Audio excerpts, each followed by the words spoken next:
Hey, my name's Dr. Leon Cyphers, and today I want to talk to you about community engagement as it relates to video games. Now, a quick aside, I've got a PhD in technology management. My emphasis in digital communications. I've been playing video games all my life, but this is an opinion piece. I'm not an expert in like video game marketing strategies or anything. I just kind of wanted to share my thoughts and opinions on this because this is a rant I did on stream like a week ago, and this is a way for me to like lay out my thoughts and everything. So if you like disagree with anything I say here, that's totally fine. Just leave something in the comments. If you look at how many subs I have right now, I do read the very few comments I get on my videos. But we're going to be talking about community engagement, which is really just ways that a company develops this kind of emotional connection between the player and a game. And that kind of can look like different things other than just the game, right? So you can create personal connections between players and figures in the company or the company themselves. There's various ways to do that. And we're going to be talking about various ways to do that. And then I've got three good examples to give you later on. So there are two ways to kind of do this is either through directly communicating to players or indirectly, right? So there are things that companies can put in their games or events they can run or things they can write that will develop these connections, but they can also try to grow a community of content creators because content creators creating this means that they're fostering this emotional connection without having to do nearly as much work themselves. And this is actually like a mutually beneficial system, right? Because the content creators want to make more content, they want to get more viewers and stuff. So having like things in the game that make that easier for them works out both ways. But a few examples of ways that gaming companies can kind of create this emotional connection, just to kind of list a few. I could go into like 100 if I wanted to. But certainly things like having open communication with players. This used to look like things like having a forum and the devs would post in there a lot, right? This is things like Blizzard did this a lot, Riot Games has done this a lot, and a lot of this has now moved to Reddit. But you can also have open communications through live streams, right? And we'll talk about Warframe for later on that does a really good job with this. You can also host competitions, either in game, like actual like competitive competitions, or you could have like art contests and music contests. And again, that gets the content creators really active, and that works really well for everyone. You can have events in your games, things to make very memorable experiences for the player base. And these can either be like annual events, these can be one-time events. League of Legends used to be really good about this, and in some ways they still are. But we'll talk about Riot Games in a bit. That Riot Games is going to take a lot because I played it forever, and the company has changed so much. Networking opportunities, so having ways for content creators to actually meet with the people making the game, either like at conventions or inviting them in to like beta test games or to get their opinions on stuff. These are really good opportunities. In very rare situations, there can actually be a parasocial relationship so that people who play the game feel emotionally connected to figures in the company, right? Whether this is because of things that have happened to figures in the company, this is because they've been seen a lot, or they have a lot to do with the community interactions. Riot Games has had a few figures like this that have really shined. People like Freak and Shocks got really popular because of what they did with Riot Games, and that really stretched out to the community. And then finally, there's a more naturalized approach towards creating this emotional connection. And these are usually things in games or things very natural towards the development of the game that allows players to connect with. And Final Fantasy XIV does an amazing job of this, so we'll talk about them as well. But today, as I said, we're going to be talking about three main examples. I might throw in a few other like names and companies and stuff, but we're really going to focus on three here. We're going to focus on Warframe, we're going to focus on Final Fantasy XIV, and then we're going to focus on Riot Games, specifically League of Legends, but it's important to note what they've done well for League and what they failed for games like Valorant. So starting off, let's talk about Warframe. This is Digital Extreme's agile sci-fi shooter.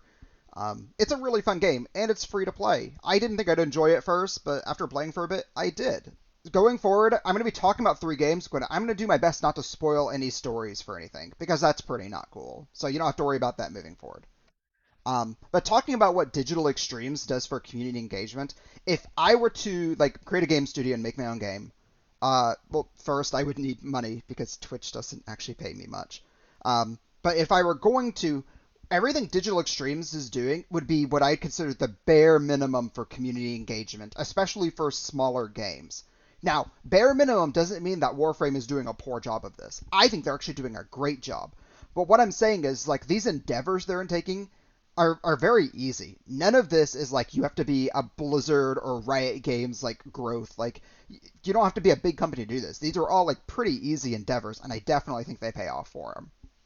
So the main thing I think Digital Extremes is doing really good is with their live streaming and recording content. So they live stream on Twitch several times a week, pretty consistently actually. And just to like bait people, like provide a little bit of bait to get them to actually join the stream. Every stream they're doing stuff where you actually get some sort of like Twitch drop. So you get an in-game drop just for watching their live stream for an hour. So even someone like me who isn't playing Warframe right now because I'm on that new world grind, I still tune in for the live streams because I want to get that stuff. So when I do go back to Warframe, it's all ready for me. But the stuff they do to their live streams is actually very varied, and I think that works out really well for them. So sometimes they will literally just have a dev sit down and they're just playing the game. I remember once somebody sat down and they're like, hey, I want to farm this weapon up. Anybody want to do these runs with me? And that was it. Like, very naturalized, like just what a streamer would do. But they do a lot of things like talking to their community. Sometimes they're answering questions. Sometimes they do showcases for their development, showing what they're working on, what's upcoming, what they're changing, which sometimes includes like bugs, which are pretty funny to watch. But one thing they do that's absolutely amazing, and I don't know why more companies don't do this, is when they're done with their live stream, they raid into someone else. And that's huge. So that means at the end of every stream, they're raiding into another content creator and helping them grow. So a few things just to analyze about this really fast. Them raiding into the live streamer is huge. Like, some of these people might be like doubling or getting way more viewers than they've ever had before because of this rave. That immediately is a very positive interaction for the streamer, and it gives them a chance for like more followers and stuff too. Like, it gets to highlight them. But that also is going to encourage the streamer or the content creator, whatever, to keep creating content for that game. That's very encouraging for them. So I think that's a really good process that other games like RuneScape could really kind of take a shot at. Another thing that Warframe is doing, though, is they're actually really consistent on YouTube, which is something that some content creators should strive a little bit harder to be. But I digress. If you actually go like look at their YouTube channel, you're finding they're uploading 4 or 5 videos a week. And these aren't like, we're going to show you the new thing that's going to come out in the next patch because we want you to buy it. Like, some of them are just them like doing a podcast talking about the game. Like, talking like, oh, I did a run this week and I thought this really funny thing happened. Like, these are like very naturalized, which they're doing really well. And then finally, they do charity events, which I think are really cool, although not necessary, but it's neat. Like, they get to fundraise money, which right now they're doing a charity event for the Princess Margaret Cancer Foundation. Very cool of you. But yeah, this is really good because they're getting money for charity, which we'd argue is a good thing. That incentivizes some of the viewers to come by. It kind of creates that emotional connection, like, oh, I play a game of this company that does really cool things. Because some, players don't want to be affiliated with companies that do really bad things. We're looking at you, Blizzard. Yeah, I'm going to do a video about you one day. But everything that Warframe does for its community engagement actually feels extremely human. It doesn't feel like this is a business that's trying to like sell me a product. It just feels like, hey, we love our game. We want to show you how much we love it, which is what like a lot of the live streams come down to. It doesn't feel like they're advertising. It just feels like, hey, we love our game. We're going to sit down and play it. Come watch us like you would any other streamer. The one thing I would say that Warframe actually could do a lot better is creating more naturalized stories within its game. Now, this is the part where I can't say very much because if you haven't played Warframe, I can't give you an adequate answer here without major spoilers. But Warframe, there's a lot of things to choose from. They have a huge variety of weapons, a huge variety of these Warframe suits. And I don't know why they can't just create like little stories revolved around some of those things in the game. Again, I can't say too much, but that would be a very naturalized growth as a way for players to better connect with the various suits they're wearing or some of their favorite weapons. There are a few characters in the game that you do get attached to, and as you get further in the story, things happen to them and that kind of connection changes, which is really good. But there's so much more they could be doing for naturalized growth that I'd really like to see from Digital Extremes. But as we're talking about naturalized growth, we're going to talk about Final Fantasy XIV next. So Final Fantasy XIV is what I would consider to be the king of naturalized growth. They don't do a whole lot of like outreach and like other things outside of the game, but what's actually in the game is so good for creating that emotional connection between the player and the game. The biggest way they do this is actually looking at the character you create, which they do even way better than any other MMO I can think of.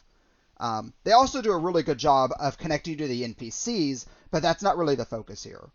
Right. So when you play most MMOs, you are a person. That's it. You're just like another adventurer. And maybe you get to the point where you're like fighting gods and stuff, but for the most part, you're always just an adventurer. There are going to be NPCs that are just above your station, and it feels impossible to do that. But with Final Fantasy XIV, you are the hero. You are the hero of light. This is your story. The NPCs that surround you support you, not the other way around. So it's not like with World of Warcraft where you might be this like legendary hero, but you're still like taking directions from like Thrall and Jaina and Anduin. And in this game, like you are the hero. You are the one that saves the supporting character. You're not like secondary to anyone. Even though the NPCs they're very powerful, they have their own specializations, and there's lots of opportunities in the game to have like emotional connection and growth with these supporting NPC characters. They are very much loved. But 14 does better than MMO at making you love your one character. And they do this mostly through the story, but even through customization options. Which again, I can't tell you about the story because I'm not going to spoil it. But if you played Final Fantasy XIV, you know the story can like emotionally drive you. Um, but ways that this works is that first of all, even though you're the hero, you have the chance to reshape your own fantasy. And this is really important, especially for an MMO that's been going for so long. Because I've gone through points in my time as a gamer where I really like agile, I like rogue classes. I'm going to go play a ninja because that fits. And then, later on I'd be like, well, I've actually like, darn, wizards are kind of cool right now. And if I want to, I can just re-roll to black mage. It's still my character. They keep the same story. I'm still as emotionally connected to them. I'm just changing the way their gameplay fantasy. Whereas like World of Warcraft, if you want to play a different class, you create an entirely new character, which means any connection you had to the previous one does not translate at all. And I severely dislike that. I think more MMOs should have some sort of method to change your class or to radically change your playstyle without just creating a new character. Final Fantasy XIV also does really good with two systems within the game that I personally don't play because I'm not a very aesthetic person, but I know they're well received. The housing system, allowing you to like own a piece of land, decorate it inside and out. Really, this is just a fantasy that most millennials like myself will never be able to enjoy and understand. So it's really cool that we have a game we can do that in. But also the glamour system in the game. Not only having a character, but getting to outfit them in the armor that you like, making them appear the way you see them. A lot of people that play the game say that glamour is the end game, which is funny because I don't ever do it. But a lot of people will carry around a casual set of clothes, like clothes that actually like look very like modern, like to our point of view. And they just wear that around town because why would they wear their heavy armor around town? Whereas for most MMOs, your character is just 24/7 living in their armor or their wizard robes or whatever. And I think that helps a lot of people like really connect with their characters. One thing that also happens with Final Fantasy XIV, and I don't think this is manufactured anyway, so don't get me wrong, but there's a lot of opportunity for players to connect with Yoshi P, which is the producer and director of the game. You can see him in like multiple events, and he'll make jokes. He memes a lot. He gets dressed up, which sometimes the dress up is in like relation to like a new class. Sometimes it's dropping hints. Um, but yeah, I think a lot of people like really like have a chance to have that kind of like parasocial connection with him. And I think that works out pretty well for Final Fantasy XIV. Overall, the downsides I have for them with their community engagement is that it's all naturalized and there isn't any actual outreach. Everything that emotionally connects you to Final Fantasy XIV is found in the game, and the game itself doesn't actually incentivize any out of game connections. Now, I recognize some players will still go out of game and they will like make art for their character and stuff, and that's super cool. Like you should still do that, but that's not through an incentive that the brand is making, right? This is your own incentive from the game. Um, But I do think there are some opportunities where they try to outreach. Things like their series Letter from the Producer, which is a semi podcast type style. But that's usually talking about patch notes. Most of the time, they're talking about these are the changes that are coming to the game. They might show off like a few new like features and stuff or a new boss. But it doesn't really like there's no interaction with the content creators, like trying to get them to like grow and do more for them. The one, of course, they're doing this right now, is that they are at this moment running a media tour, talking to content creators about their game. But the only reason they're doing that is because there's an expansion coming out in 2 months and they're trying to build hype. This isn't something they like naturally do as part of the game. Um, but maybe Final Fantasy XIV is big enough that they don't really have to do it. And that's not necessarily wrong. It's a really good game that emotionally connects you. If they can get you into the game and get you through, even through like the two no expansions, which they give you the first expansion for free, I think that alone does a good job of establishing the emotional connection and wanting you to play more. And finally, let's talk about League of Legends. Or Riot Games in general, but we're going to start with League of Legends, and then we'll move on to TFT, Legends of Runeterra, and Valorant. Part of the reason this is going to be so huge is a little bit of biasy. I've played League of Legends since beta. I remember the game when it was still like trying to get on its feet. I know like a bunch of events they've run, so I obviously have a lot to say. I'm fairly sure it's also the oldest game on this list. Like, how old is this game? Oh God, how is the game this old? Okay, whatever. Okay, to get started about League of Legends also, League of Legends at one point was the king of community engagement. When Riot Games was still a smaller company, they did so many things trying to make this game succeed, and I think they did a fantastic job of it. And then it's like something happened. It's like at some point, something kind of made its way into Riot Games, and it became a company that was really obsessed about making money instead of having like a cool game with like really memorable moments. And I don't there's something I don't know what it is. I don't well maybe we'll never know.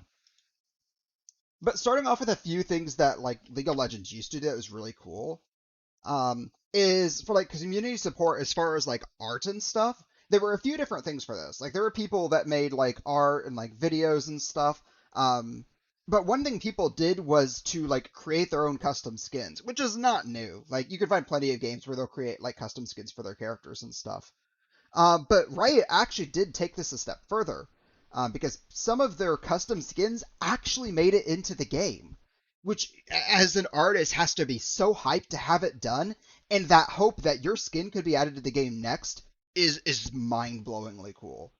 Like I think the two of the earliest ones I can remember them doing this was Battlecast Kog'Maw, which is the Battlecast line is really huge now, and Battle Regalia's Poppy, which was originally White Knight Poppy, but they renamed it. That's not a big deal. They even had a content creator that made all of his content based on like making funny videos with the skins. Rip Kishaway's very serious montage. But ways that Riot's also like done really well in the past are things like communication, right? I haven't said this since the beginning of the video, but communication on forums used to be the way to go. It's now Reddit. But if you were like a Blizzard fan, you'd go on their forums and you'd look for the blue posts because blue posts were anything that a dev commented on. And Riot Games, if you went to their forum, you'd look for the red posts because red posts were ones that Riot Games actually commented on. And they would do like fun games. If you actually remember the whole Zillion versus Volibear event, that was super cool. And a bunch of people like in Riot Games actually took part in that event. This was like a forum event.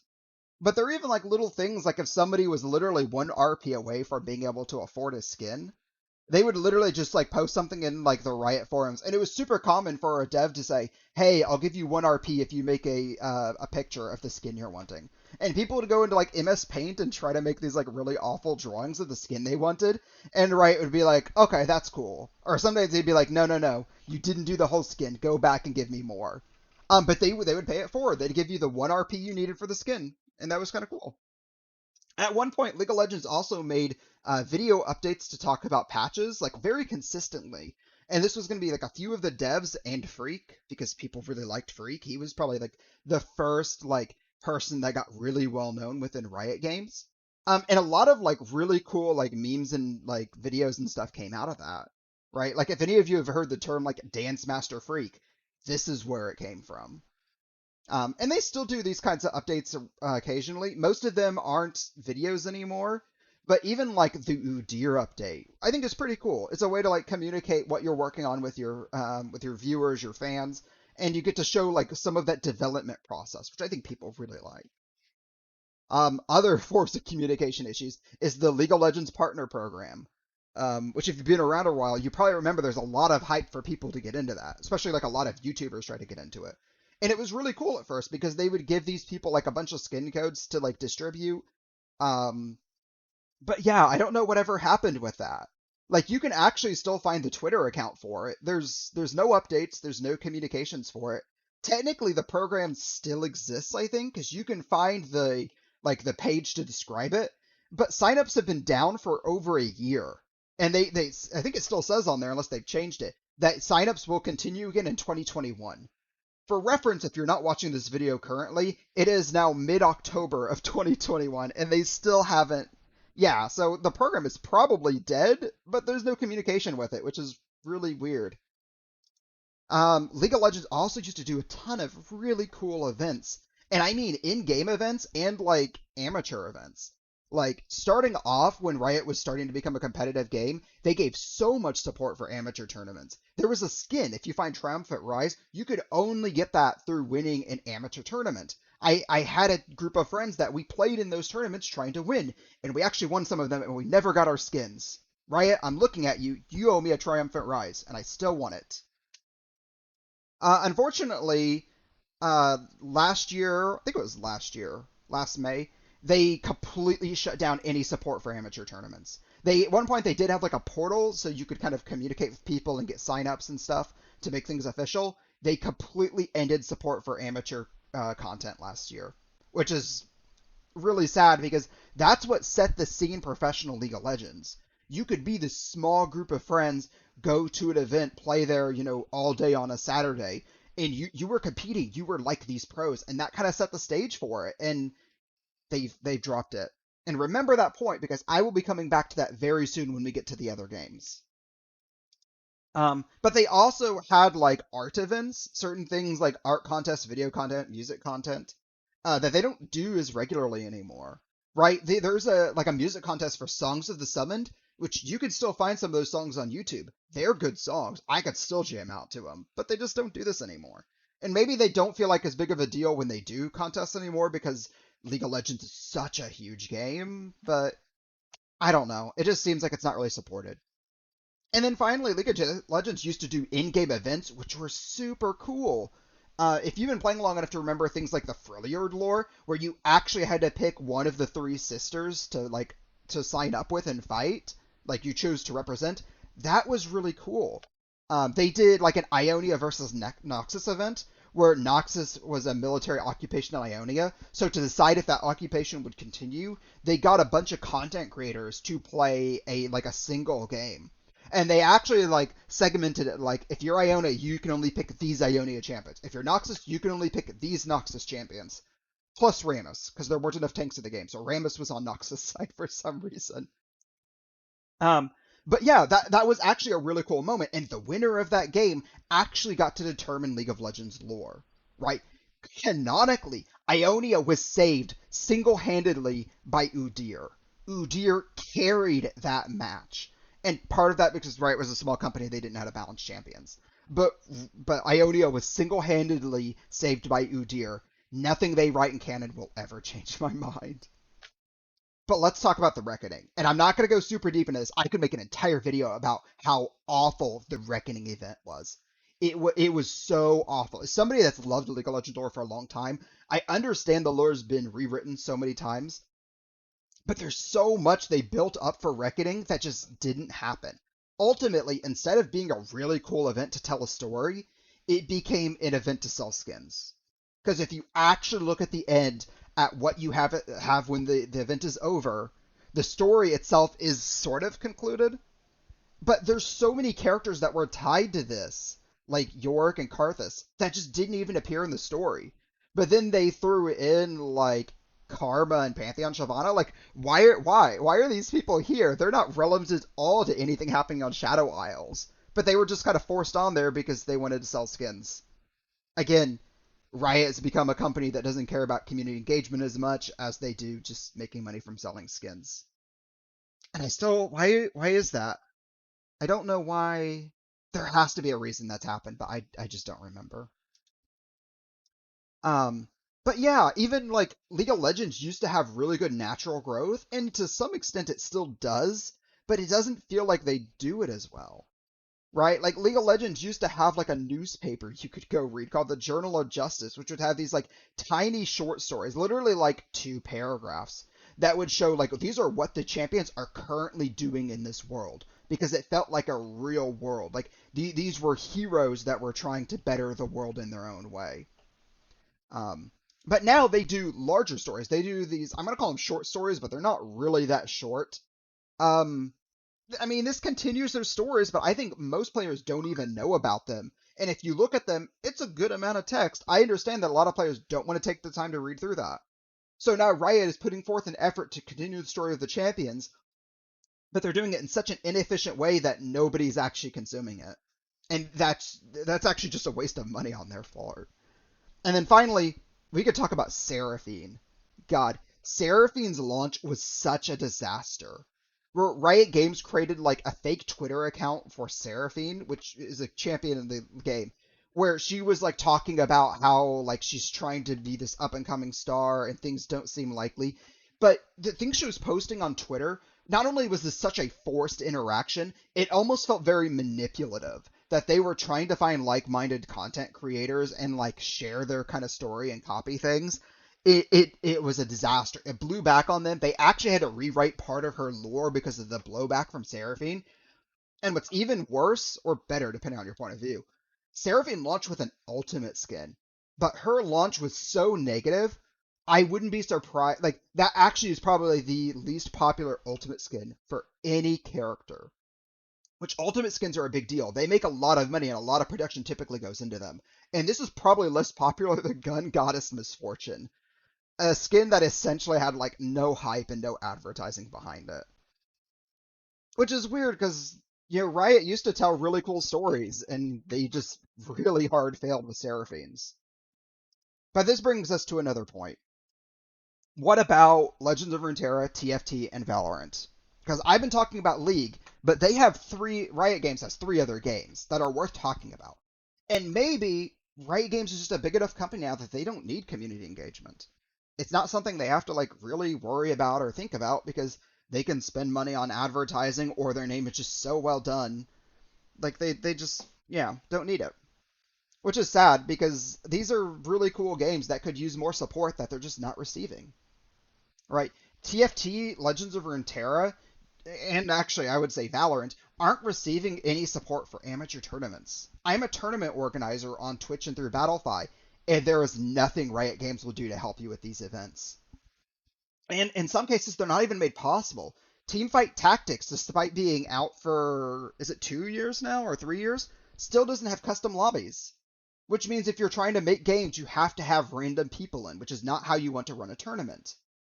TFT and Legends of Runeterra still does have a spectator function. Like, how are you supposed to run tournaments if you can't even stream them? And this was a function that was actually supposed to come out over a year ago, and it hasn't. There was one update around the beginning of the year saying it would be out Q1 2021. Again, if you don't know, it is currently October 2021. And just this lack of communication on Riot's part is just frustrating. And even though like TFT and Legend of Runeterra feature a lot of League of Legends characters, which might make it difficult to continue stories, I would say that's true for TFT, but not for Legends of Runeterra. Legends of Runeterra actually has some really cool characters in there with really cool stories, or just characters that are well reserved. Like people, they could write stories for these characters, they could have art for these characters, they could do so much with these names that are well liked. Right? People were really hyped for Cytherea of Demacia when she came out because it actually started to tell a story in game. Why not use her to tell a bigger story or make her like a bigger feature? The Traveler in Legends of Runeterra is such a cool character. In my opinion, they did a great job with that character's reveal and story. They could easily expand that to something else, but they haven't because expanding it probably won't actually bring them any money. It would just be, a kind of cool thing they could do to commit people to their game or to continue their own stories. I don't know. And even go into like Valorant. Valorant, because it's a new IP, it's a little bit different. It doesn't receive like all the support it really needs. Um, we could talk about how like Valorant has issues with like its party features. It doesn't have a lot of options for custom games. But even like sticking to community engagement failures for Riot Games, Valorant's story is extremely unclear, making it very difficult for you to connect to anything in that world. And they have a cast of characters that aren't super likable. And I know that sounds really harsh, but I mean it. Overwatch itself, one of the best things Overwatch ever did was to create a strong, diverse cast of characters that you could identify with. Right? These are characters you could identify with their goals. You could identify with them based on like nationality, because it's not like all these characters were American. They had their own stories. They received more stories and videos, and there was so much to actually like about these characters as they like grew. And I'm hoping with Overwatch 2, especially because it's going to be single player focused, they'll continue to do that again. But as far as Valorant goes, the characters are just kind of there. You haven't received like much of a story for any of them. Like there's very little backstory. You get like little nods to them in game with some of the dialogue, but I don't know what these characters' motivations are. I don't know what they're fighting for. There's just so much that's yeah. In Valorant, it's a released game. It's out there. Like they're trying to make it big, but I mean, they're if you consider Overwatch a failure, which a lot of people were, the one thing they succeeded on was the emotional attachment in creating really cool characters. And Valorant can't even get that right now. So I know that was a bit of a long video. It's longer than I meant for it to be, mostly because I drew out the League of Legends more than I wanted. But once I started talking about it, yeah, a lot more came up than I thought. And I actually started feeling really bad for what happened to Riot Games as a company. But I digress. If you liked this video, give it a like and subscribe. If you disagree or want me to do some analysis on something else, leave a comment and let me know. Like I said, I don't get a lot of views to any of my videos. But this is a different type of video, so if I don't get a lot of like excitement or reactions from it, I won't bother making another one. But this actually was really cool to do. So, yeah. Also make sure to like follow me on Twitch and Twitter for more content. I enjoy Twitch streaming. I do it almost every day, but I'm a small streamer, Andy, so a few people in chat would be nice to talk to. Regardless, thanks for being here. Have a good one.